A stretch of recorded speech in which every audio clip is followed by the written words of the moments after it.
सबैजना जयमसी मेरो नाम गगन गुरुङ मेरो स्थायी घर सुर्खेत चिसापानी वडा नम्बर 5 र म अस्थायी चाहिँ अहिले फुलबारी मार्गमा बसिरहेको छु र यहाँ बसेको चाहिँ 7 वर्ष भयो र मेरो परिवारमा चाहिँ म मेरो श्रीमती र 11.5 वर्षकी छोरी छिन्।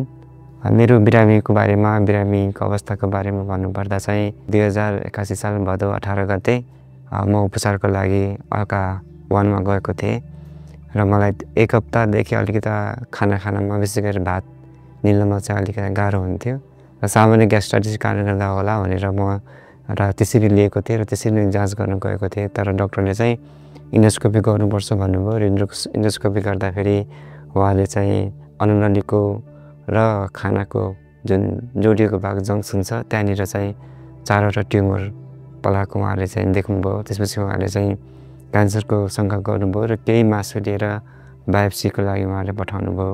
त्यही दिन नै स्पेसल प्रकारको क्यान्सरको केसमा चाहिँ सिटी स्क्यान कन्ट्रास्ट मेडिसिन दिएर गर्नुपर्ने सिटी स्क्यानको लागि उहाँले चाहिँ सिफारिस गर्नुभयो।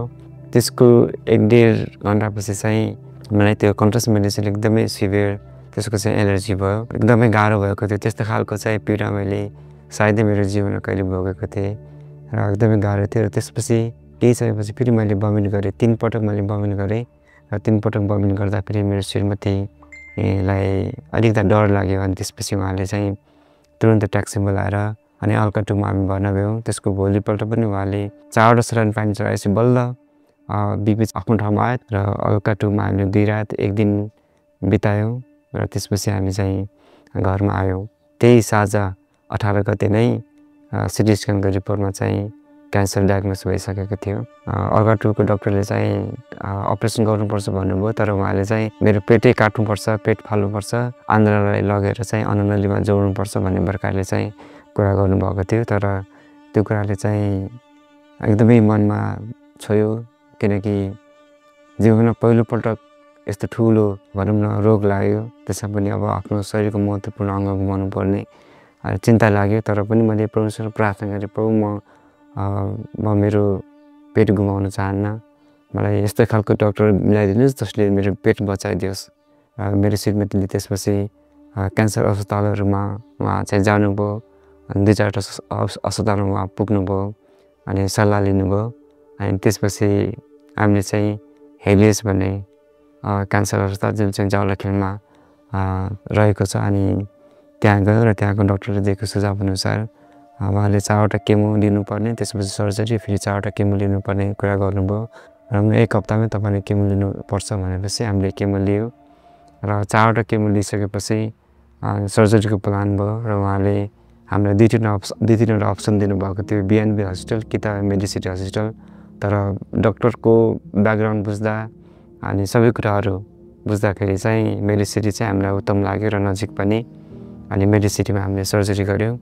7 दिनपछि हामी डिस्चार्ज भयौँ। त्यसको 2 दिनपछि मलाई चाहिँ एकदमै इन्फेक्सन सुरु भयो। मेरो चाहिँ पेटको विशेष गरी नाइटोको दाहिनेपट्टि साइडमा चाहिँ एकदमै पीडा भयो। मेडिसिटीमा भर्ना भएपछि डाक्टरहरूले चाहिँ आइसियुमा चाहिँ भर्ना हुनलाई सजेस्ट गर्नुभयो। आइसियुमा पनि उपचार सम्भव नभएपछि उहाँले चाहिँ सर्जरी नै गर्नुपर्छ भन्ने प्रकारले सल्लाह दिनुभयो र त्यो अनुसार हामीले सर्जरी गऱ्यौँ।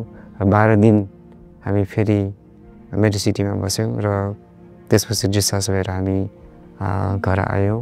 लगभग 1.5 महिना हामीले म रेस्टमा बसेर त्यसपछि फेरि 4वटा केमो लियौँ र आज चाहिँ 14 दिन भयो 8औँ केमो लिएको र केमो सकिएको छ।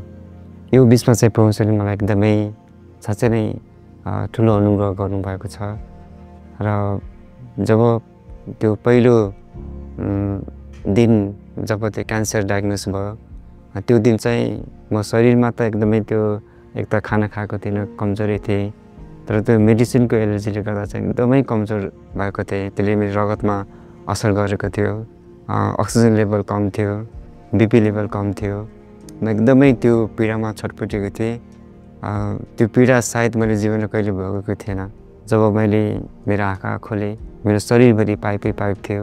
नाकमा एउटा पाइप जोडेको थियो, अनि क्याथेटर झुन्डाएको थियो, अनि नाइटोको दाहिने साइडतिर पनि त्यो पिपहरू निकाल्नलाई मिठा ड्रेनेज पाइपहरूको पाइप झुन्डाएको थियो।